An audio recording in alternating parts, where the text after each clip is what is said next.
Acupuncture ஒரு அற்புத சிகிச்சை. அக்குபஞ்சர் சிகிச்சை முறை மனிதகுலத்திற்கு கிடைத்த அற்புத வரம் என்று சொல்வது மிக பொருத்தம்.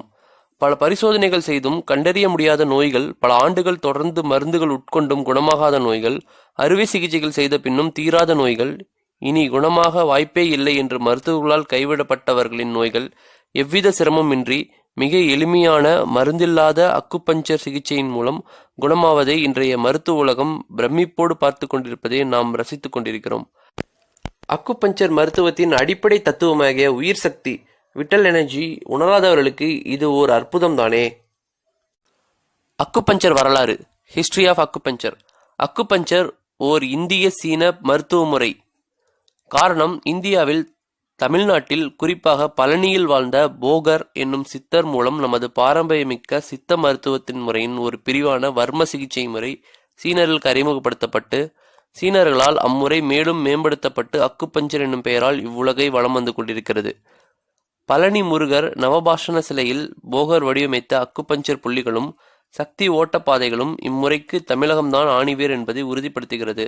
அது மட்டுமின்றி சீனர்களின் அக்குபஞ்சர் நூல்களிலும் மருத்துவ குறிப்புகள் தந்த போகரை நன்றியுடன் குறிப்பிடுகிறார்கள்.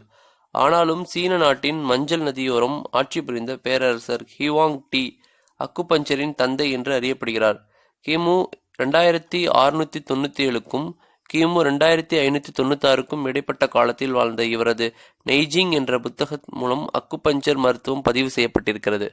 இவரது அரசவையில் தலைமை அக்குபஞ்சர் நிபுணராக இருந்த சி போ என்பவர் பேரரசரின் கேள்விகளுக்கு அளித்த பதில்களே பின்னாளில் புத்தகம் வடிவம் பெற்றது. 2 பகுதிகளாக வடிவமைக்கப்பட்ட இப்புத்தகத்தின் முதல் பெரும்பகுதி நோய் வராமல் வாழ்வதை பற்றியும், இரண்டாவது சிறிய பகுதி நோய் குணமாவதை பற்றியும் விவரிக்கிறது. பேரரசர் ஹுவான்டி தனது ஆட்சி காலத்தில் அக்குபஞ்சர் மருத்துவத்தை ஆதரித்து வளர்த்ததால் அவரது நாட்டு மக்கள் அதிக ஆயுளுடன் ஆரோக்கியமாக வாழ்ந்தார்கள் என்ற உண்மையும் சரித்திர ஆராய்ச்சியாளர்கள் பதிவு செய்துள்ளனர். பேரரசர் ஹுவான்டி தனது ஆட்சி காலத்தில் அக்குபஞ்சர் மருத்துவத்தை ஆதரித்து வளர்த்ததால் அவரது நாட்டு மக்கள் அதிக ஆயுளுடன் ஆரோக்கியமாக வாழ்ந்தார்கள் என்ற உண்மையும் சரித்திர ஆராய்ச்சியாளர்கள் பதிவு செய்துள்ளனர். அடுத்த நிலையில் சீனாவின் மாசேதுங் அவர்களின் ஆட்சியின் போது 1950ஆம் ஆண்டு அந்நாட்டில் தோன்றிய ஒரு தொற்று நோய் பாதிப்பை தடுக்க அவர் 50 லட்சம் பேருக்கு குறுகிய கால அக்குபஞ்சர் பயிற்சி அளித்து பல லட்சம் உயிர்களை காப்பாற்றினார்.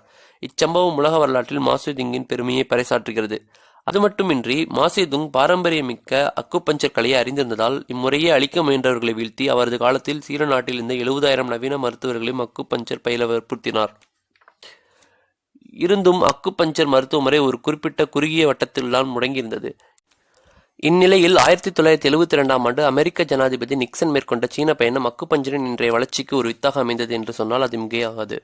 அக்குபஞ்சர் மூலம் வலிகளுக்கு கிடைக்கும் உடனடி நிவாரணத்தையும், அறுவை சிகிச்சைகளுக்கு மருத்துவர் இல்லாமல் அக்குபஞ்சர் மூலம் உணர்வற்ற மயக்க நிலையை ஏற்படுத்த இயலும் என்பதையும் நேரடியாக பார்த்து இம்மருத்துவ முறையை சிறப்புகளை உணர்ந்த நிக்சன் அமெரிக்க மருத்துவ பல்கலைக்கழகங்களில் அக்குபஞ்சர் மருத்துவ பாடத்திட்டத்தை இணைத்தார். அமெரிக்க அதிபரின் இச்செயலுக்கு பிறகு உலக நாடுகள் மெல்ல மெல்ல அக்குபஞ்சர் மருத்துவத்தை ஏற்க தொடங்கின. அக்குபஞ்சர் மருத்துவம் மனித இனம் தோன்றிய போதே தோன்றிய சிகிச்சை என்றாலும் 1972ஆம் ஆண்டிற்கு பிறகே இதன் வளர்ச்சி துவங்கியுள்ளது. பூரண சிகிச்சை முறைகள். பொதுவாக ஆங்கில மருத்துவ முறையை தவிர மற்ற மருத்துவ முறைகள்